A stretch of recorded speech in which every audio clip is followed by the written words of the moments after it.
यार इन film makers को क्या हम पागल दिखाई देते हैं? मतलब कुछ भी। अब देखिए यहाँ पर ये चिरकुट साहो के पैर पर मारता है, लेकिन साहो इनका पैर तोड़कर इन्हीं के मुंह पर मार देता है। मगर एक मिनट, ये क्या? ये पैर तो इसका है ही नहीं, क्योंकि यहाँ तो क्लियरली दिखाई दे रहा है कि इन्होंने कोई सॉक्स नहीं पहनी, जबकि जो पैर उसके मुंह पर लगता है उसने लंबे वाली सॉक्स पहनी है। तो बताओ अब ये सॉक्स कहाँ से आ गए? ओ अच्छा, हो सकता है कि साहो भैया ने पहले इनका पैर तोड़ा फिर इनको सॉक्स पहनाई। मतलब सीरियसली ऐसा होता है क्या? कुछ भी। जब जेट प्लेन्स आते हैं तो उनके नीचे कोई नहीं था, लेकिन जैसे ही कैमरे का एंगल घूमता है तो दिखाई देता है कि साहो प्लेन के नीचे ही लटका हुआ है। पैसा बर्बाद पहन।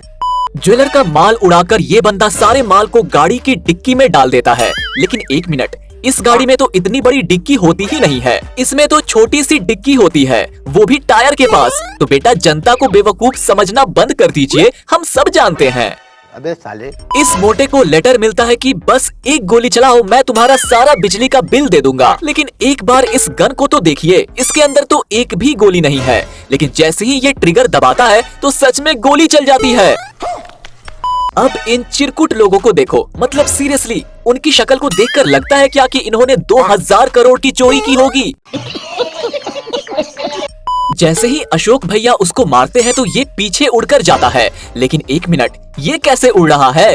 अरे इसके पीछे तो रस्सी बंधी हुई है। लगता है एडिटिंग करते टाइम उसे रिमूव करना ही भूल गए। सीरियसली इस एडिटिंग के लिए तुमने 5 करोड़ लिए हैं? यार इससे अच्छी तो एडिटिंग तो आजकल के छपरी यूट्यूबर कर देते हैं, वो भी सिर्फ 500 रुपए में। पैसा बर्बाद पहन। यार ये बंदा अशोक भैया को इतनी देर से गोलियां मारे जा रहा है, लेकिन कमाल की बात ये है कि अशोक भैया को एक भी गोली नहीं लगती। नहीं नहीं, ये मजाक चल रहा है ना? क्या मतलब साहो इतने ऊंचे माउंटेन से छलांग लगा देते हैं और खुद ही पैराशूट को डिस्पैच भी कर देते हैं, और इन्हें जरा सी खरोच भी नहीं आती।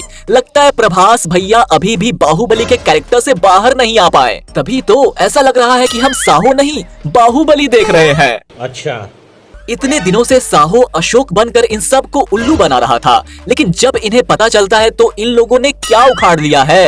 हालांकि ये साहो की तरफ बंदूक तान लेते हैं, लेकिन गोली इनमें से कोई भी नहीं चलाता।